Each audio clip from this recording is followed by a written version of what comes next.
Good evening, everyone. There's something incredibly tempting about saying everything's good, it feels easy, safe, even reassuring. When someone asks us how work's going, we say, it's good, how's the team doing? We're good, how are you feeling?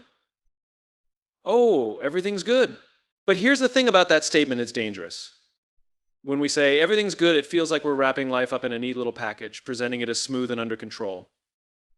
It's a comfortable reply, one that doesn't invite further questions or scrutiny.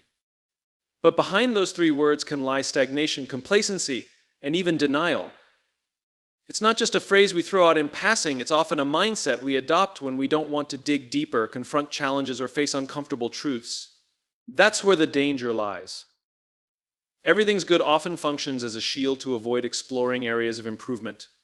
It implies a kind of resting state, a false sense of satisfaction that prevents us from assessing whether things truly are as great as we claim they are. By saying this, we give ourselves permission to stop reflecting, questioning, and pushing forward. After all, if everything is good, then what's there to improve? That's precisely how mediocrity hides in plain sight by disguising itself as contentment. When mediocrity becomes the norm, it settles into our lives, our work, and our relationships, quietly convincing us that there's no need for change. Consider the professional environment. A leader asks a team how their progress is going, and they respond, everything's good on the surface. This seems ideal, projects are on schedule, team morale appears steady, and no glaring issues have arisen. But a deeper look often reveals nuances that good fails to capture. Perhaps deadlines are being met, but only at the cost of the team's well-being. Maybe morale is high for some, but others are quietly struggling with unspoken challenges. The phrase becomes an umbrella statement, hiding any tension, inefficiencies, or areas where support might be needed. Worse, it allows the leader to take the response at face value, perpetuating the idea that their oversight and guidance aren't needed. It's a cycle where surface-level positivity glosses over potential problems. In our personal lives, the danger of everything's good can run even deeper. When asked about how we're doing, a reflexive good saves us from opening up about struggles we might not have the energy or courage to share. But every time we brush over our difficulties or downplay what's truly going on, we miss an opportunity for connection, support, and growth. We alienate ourselves from the people who care about us, silently shouldering burdens that might otherwise be lightened through shared understanding. This phrase also impacts our relationship with ourselves. By accepting good as an adequate status quo, we stop asking critical questions. Am I genuinely fulfilled? Am I challenging myself? Could my situation be better? These questions are vital for growth, but they are uncomfortable, requiring us to confront the gaps between where we are and where we want to be. Saying everything's good allows us to avoid the unease of acknowledging those gaps. What makes everything's good even more insidious is that it feels deceptively positive. It's not blatantly negative or defeatist. In fact, it has an upbeat tone. It suggests that things are stable and steady even if they aren't. But positivity without depth or authenticity is hollow. It doesn't create space for resilience because it avoids acknowledging challenges. It doesn't build meaningful connections because it sidesteps vulnerability. And it doesn't spark progress because it tricks us into thinking progress isn't necessary. This mentality seeps into organizational cultures as well. Companies that settle for good risk losing their competitive edge. Without a culture of probing deeper, of asking questions like, what could we do better? Or where are we falling short? They become complacent. They stop innovating, adapting, and growing. Market leaders don't stay at the top because they're satisfied with being good. They remain at the forefront because they constantly strive for excellence and improvement, never settling for the surface appearance of stability. What's worse, everything's good can even make people and organizations blind to impending crises. A team might say things are fine while tensions simmer under the surface. And by the time those tensions boil over, it's too late. In the same vein, someone who says they're fine while battling personal struggles may not seek help until the situation becomes overwhelming. The phrase isn't just a means of masking mediocrity, it's a way of avoiding reality until it demands to be confronted, often when the damage is far greater. In reality, few things in life are ever purely good. There's always nuance, room for growth, and areas for improvement. By labeling everything as good, we cut off the chance to identify those nuances and act on them. The idea of good enough might be tempting because it feels stable and manageable, but stability can't replace progress. If we accept good as our goal, we risk stagnating, whether in relationships, personal growth, or professional achievements. Through this mindset, mediocrity becomes stealthy. It moves in quietly, hidden behind reassuring statements and a desire to keep things simple. It makes us believe that the absence of obvious problems equates to success, which is rarely the case.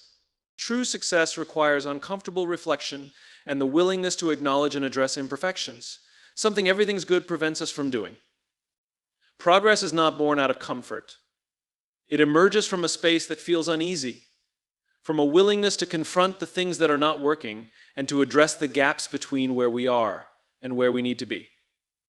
Discomfort is often viewed as something to avoid, a state to escape as quickly as possible. It's why we find ourselves so often reaching for phrases like "everything's good," a quick escape hatch from the challenging conversations and reflections that discomfort demands. But without discomfort, progress remains out of reach. Think about any significant change or breakthrough you've experienced. Chances are it wasn't born in a moment of ease or complacency. It likely arose from a situation where something didn't sit right, a situation that forced you to question, to reevaluate, and to act. Discomfort serves as the spark that ignites the fire of growth. It signals that something needs to shift, that there's more work to be done. While it's an unpleasant feeling, it's also a sign that progress is possible. This idea applies universally, from personal growth to professional environments to societal change. On a personal level, progress often starts with an honest acknowledgement of where we are falling short. This honesty is uncomfortable. It requires us to look at ourselves and admit that we're not living up to our potential, or that we're stuck in habits, routines, or patterns that are no longer serving us. It's far easier to tell ourselves that things are fine and avoid the self-reflection necessary for improvement. Yet avoiding this discomfort means avoiding the possibility of growth altogether.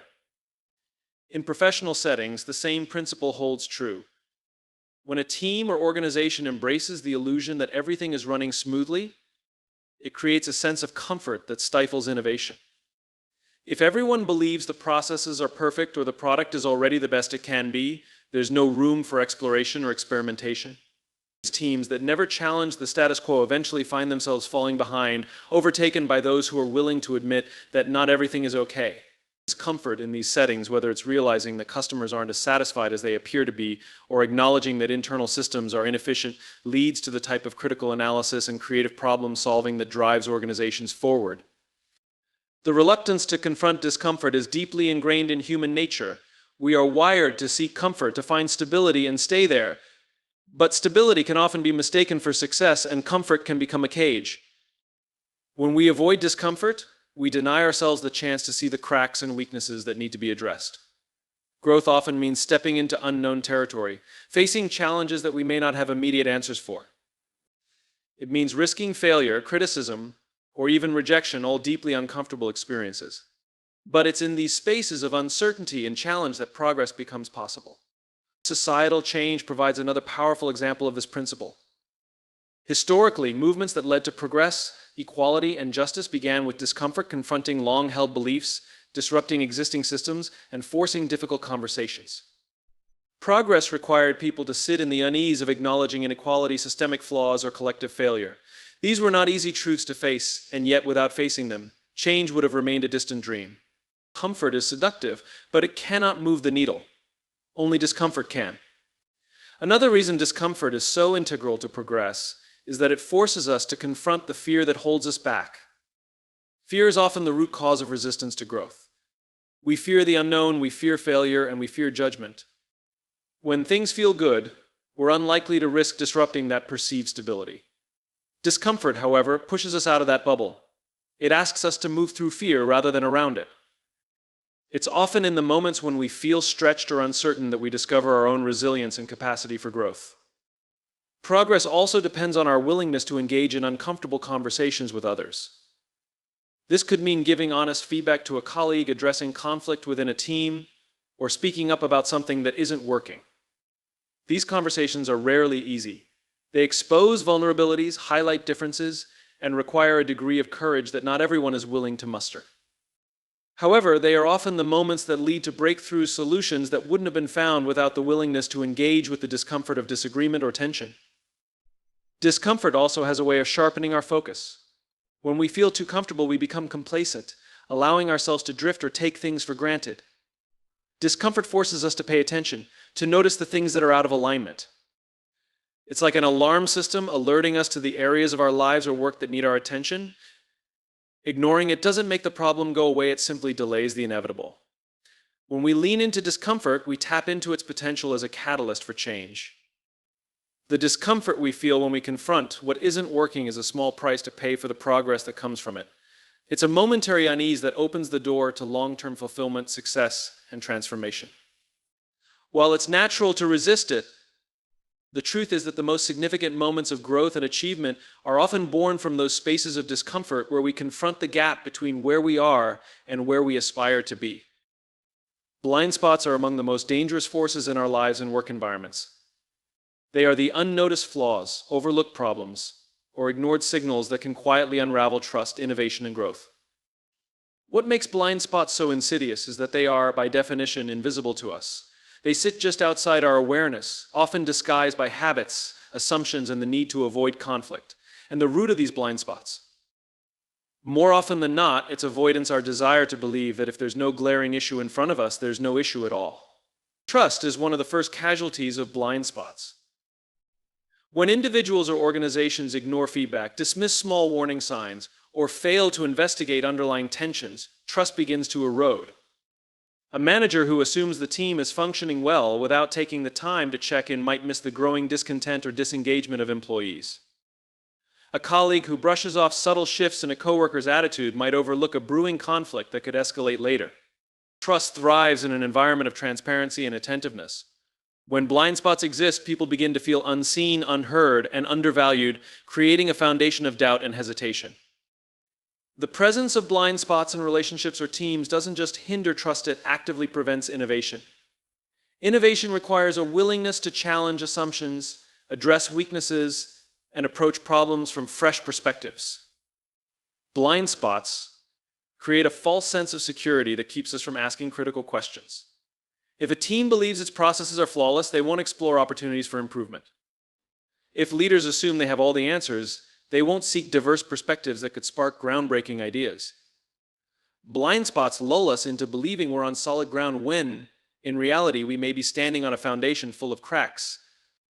Blind spots don't just arise from lack of awareness, they are often actively reinforced by fear and discomfort.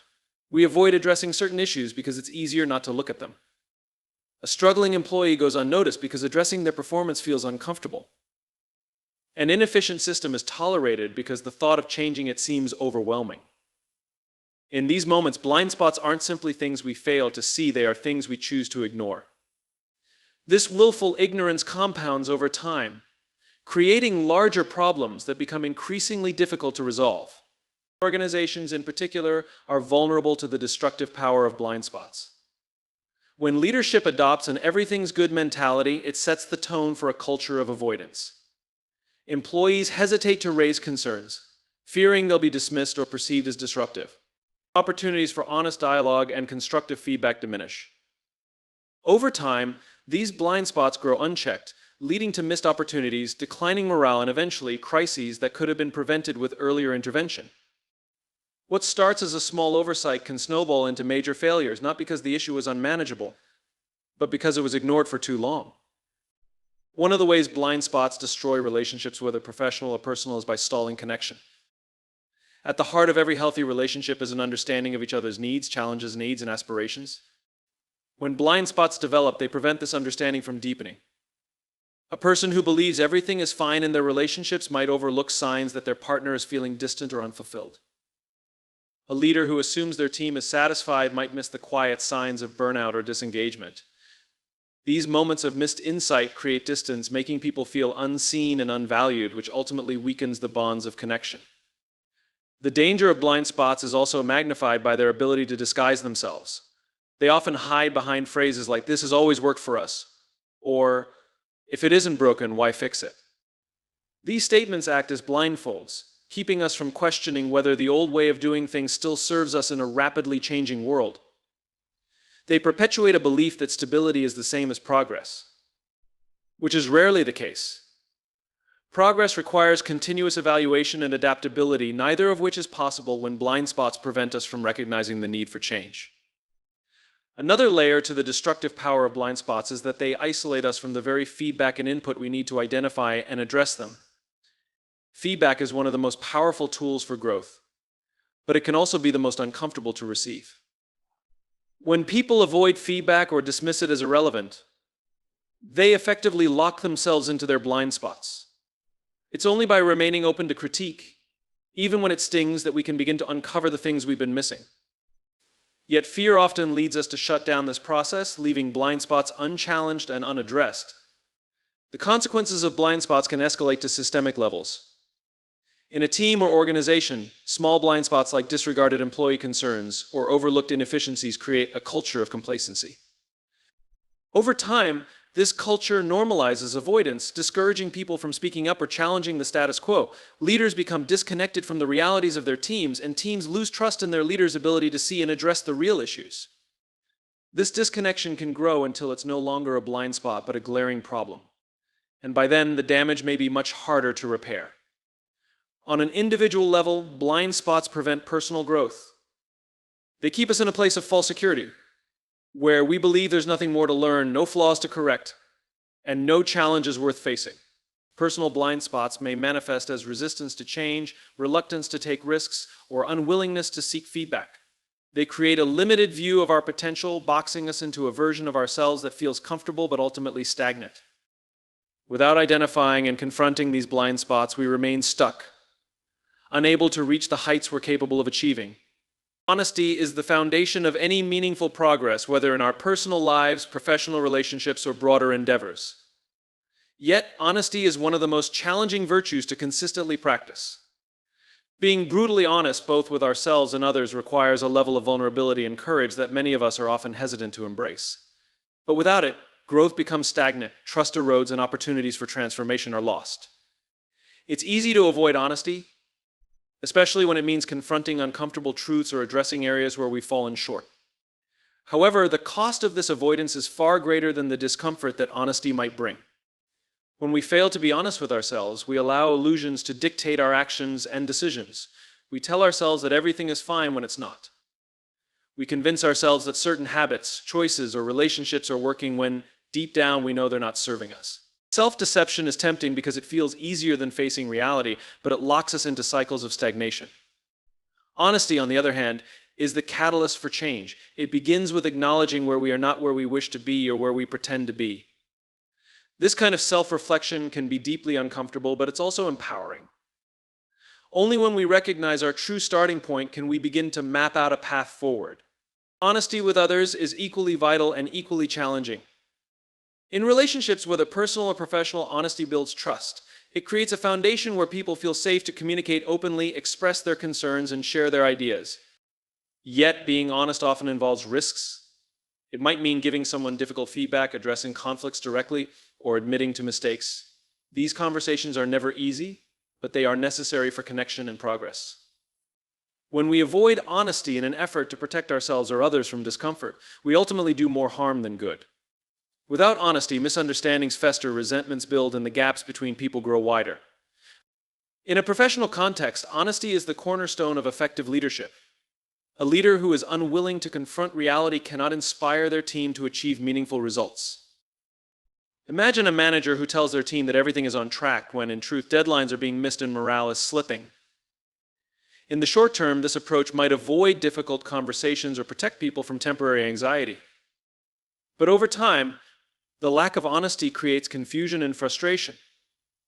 Team members may sense that something is wrong but feel powerless to address it because their leader hasn't acknowledged the issue. On the other hand, a leader who practices honesty, even when it means admitting challenges, demonstrates courage and earns the trust of their team. People are far more likely to rally together to solve problems when those problems have been openly acknowledged. One of the reasons honesty is so powerful is that it paves the way for accountability. When we are honest about what's not working, we create space to take responsibility for making it better. Avoiding honesty often leads to a culture of blame, where people point fingers at others instead of looking at their own role in a situation. But when honesty is present, it shifts the focus from blame to solutions. Acknowledging our own mistakes or shortcomings is never easy, but it is one of the most liberating and transformative things we can do. It allows us to learn, to grow, and to move forward without being weighed down by denial or defensiveness. Honesty also fosters resilience. Life is full of challenges and setbacks, and honesty enables us to face them with clarity and strength. When we avoid being honest about difficulties, we give those challenges more power over us. By pretending problems don't exist or downplaying their significance, we fail to prepare ourselves to address them. Honesty, on the other hand, strips away the illusion that things are easier than they are. It forces us to confront reality head-on, equipping us with the knowledge and awareness we need to navigate tough situations. Far from being a weakness, honesty is a source of profound strength. In team dynamics, honesty creates an environment where people can thrive. When team members feel they can speak openly without fear of judgment or reprisal, they are more likely to contribute their best ideas and efforts. This kind of environment doesn't happen by accident. It requires leaders and individuals to actively model and encourage honesty. It means asking tough questions, inviting feedback, and being willing to hear truths that might be uncomfortable. The rewards of this openness are immense better communication, stronger collaboration, and a shared commitment to achieving goals. Honesty is also a vital antidote to the illusions of perfection that often permeate modern life. In a world that glorifies success and filters out failure, it can be tempting to present an image of flawlessness. But this obsession with appearing perfect comes at a high cost. It isolates us from one another, creating unrealistic expectations and preventing meaningful connections. When we are honest about our struggles, imperfections, and doubts, we give others permission to do the same. We create space for authenticity, vulnerability, and genuine human connection. This kind of honesty is not just refreshing, it is transformative. Perhaps one of the hardest aspects of honesty is that it forces us to admit what we cannot control. There are situations where, no matter how hard we try, we cannot change the outcome. Honesty in these moments can feel like surrender, but it's actually a profound act of acceptance. By acknowledging reality as it is rather than as we wish it to be, we free ourselves to focus on the things we can control. This clarity is essential for both peace of mind and effective action. It allows us to stop wasting energy on denial or resistance, and instead channel that energy into areas where it can make a real difference.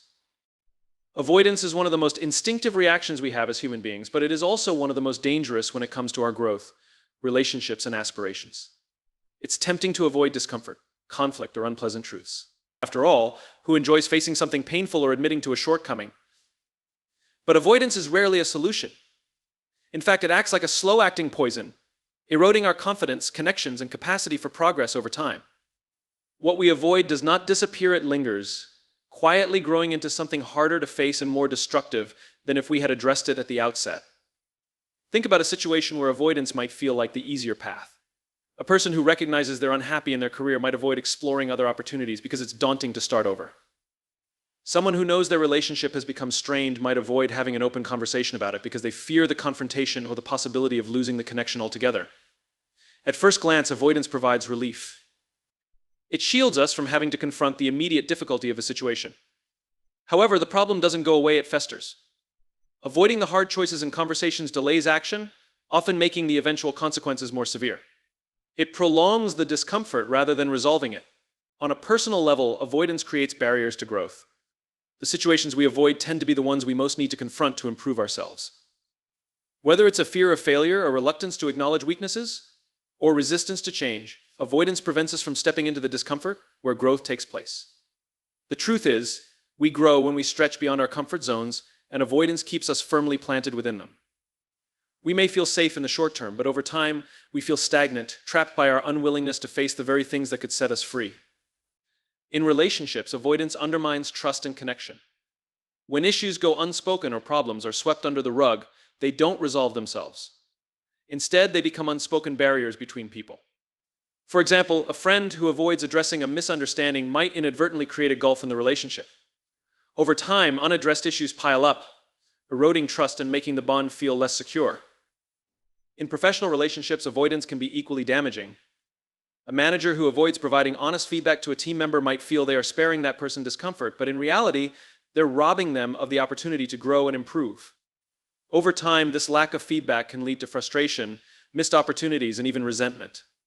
Avoidance also limits our capacity to lead effectively. Leaders, whether they're guiding a team, an organization, or even a community, often face difficult decisions and conversations. Avoidance in leadership creates a culture of complacency where problems are allowed to grow unchecked. A leader who avoids confronting poor performance within their team sets a precedent that mediocrity is acceptable. A leader who avoids communicating tough realities, whether financial constraints, shifts in strategy, or feedback about the organization, undermines their credibility. While it's natural to want to spare people discomfort or to wish to maintain harmony, the reality is that transparency, even when uncomfortable, builds respect and trust. One of the most harmful aspects of avoidance is that it creates a feedback loop of fear. The more we avoid something, the more we teach ourselves to fear it. By refusing to confront a challenge, we reinforce the belief that it's insurmountable. Over time, avoidance becomes a habit, and the fear of facing the issue grows larger in our minds. This cycle can keep people trapped for years in situations that are unhealthy, unfulfilling, or unsustainable simply because they've convinced themselves that addressing the issue is too difficult or painful. Avoidance doesn't just impact individuals, it can have a systemic effect in organizations and teams. When avoidance becomes normalized within a culture, it can lead to disastrous consequences. Consider an organization that avoids addressing inefficiencies in its processes, or declines to invest in innovation for fear of disrupting the status quo. Over time, competitors who are willing to take risks and confront tough challenges will outpace them. Avoidance might feel like a strategy to maintain stability, but it ultimately leads to stagnation and decline. The same applies to team dynamics. When team members avoid addressing conflicts or sharing candid feedback, collaboration suffers and unresolved issues can escalate into deeper divisions. Avoidance also chips away at resilience. Every time we avoid a difficult conversation, decision, or action, we miss an opportunity to strengthen our capacity to face challenges. Confronting difficulties isn't easy, but it's how we develop courage and resourcefulness. Each time we step into discomfort and address what we've been avoiding, we build confidence in our ability to handle adversity. In contrast, avoidance erodes our self-trust. It reinforces a narrative that we are incapable of dealing with tough situations, which can lead to feelings of helplessness or stagnation over time. Addressing avoidance requires a shift in mindset.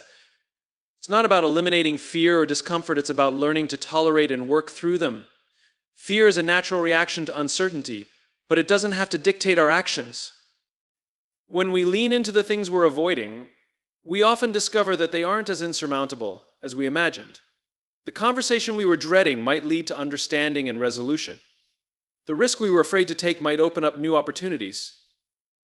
Avoidance keeps us stuck in a place of potential regret, but action, however imperfect, creates momentum and clarity. Growth is not an effortless process. It is, by nature, uncomfortable, challenging, and at times deeply unsettling.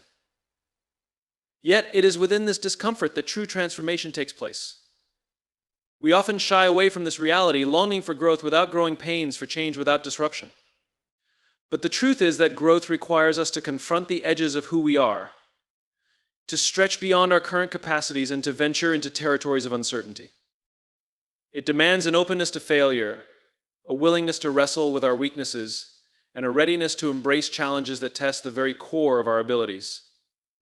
The discomfort of growth is most evident in moments of transition.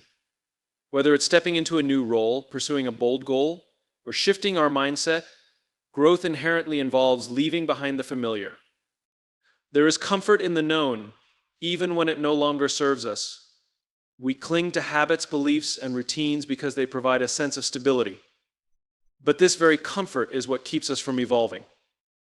Growth begins the moment we acknowledge that the cost of staying the same outweighs the fear of stepping into the unknown. This is a hard realization to come to because it forces us to admit that we have outgrown a version of ourselves. The challenges of growth often bring up feelings of inadequacy or self-doubt. When we strive for something new, we're stepping into a space where we lack expertise, where mistakes are inevitable, and where our current skill set may fall short.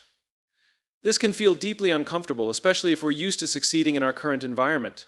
It's easier to retreat, to tell ourselves that the challenge is too great, or that we're not ready.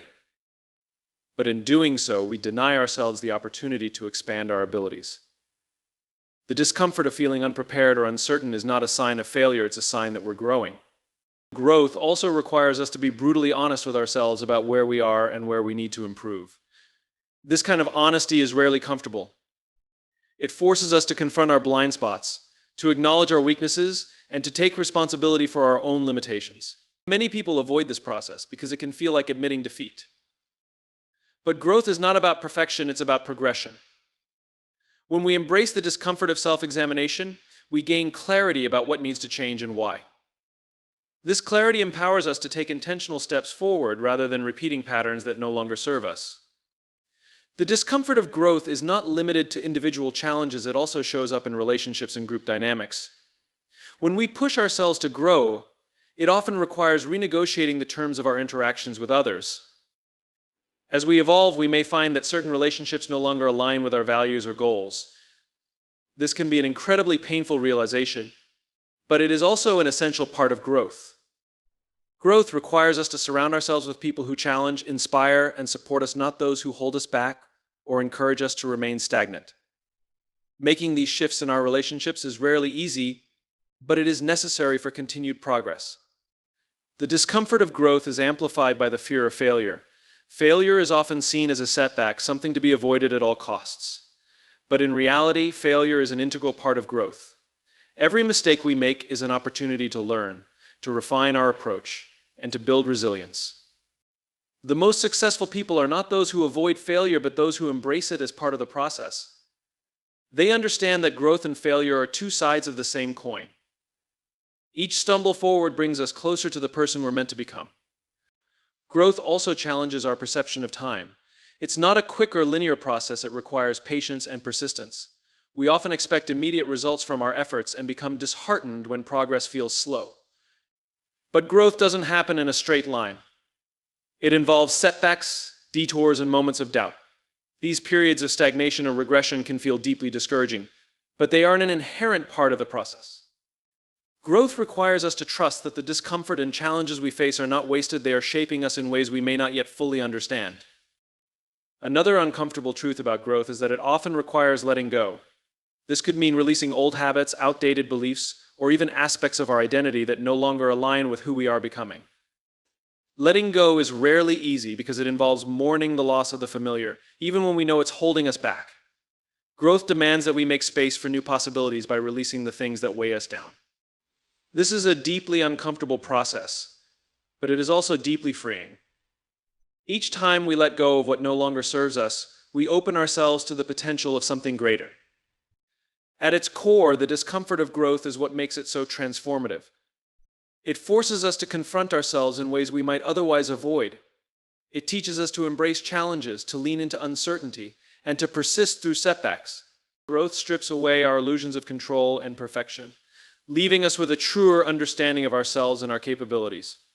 It is through this discomfort that we develop resilience, courage, and a sense of purpose. Growth is not about finding ease, it's about finding strength in the struggle. It's about recognizing that the discomfort we feel is not a sign of failure, but a sign that we're on the path to something greater. Here's the paradox: when we stop saying everything's good, we actually create the possibility for things to become good. Truly good. Not the kind of good that's hollow, but the kind that's real and sustainable. It's okay to admit you don't have all the answers. It's okay to admit you're struggling. That's not failure, it's leadership. So the next time someone asks you how things are, don't default to everything's good, be honest. Be brave. And remember that the discomfort you feel in admitting the truth might just be the first step toward building something extraordinary. Thank you.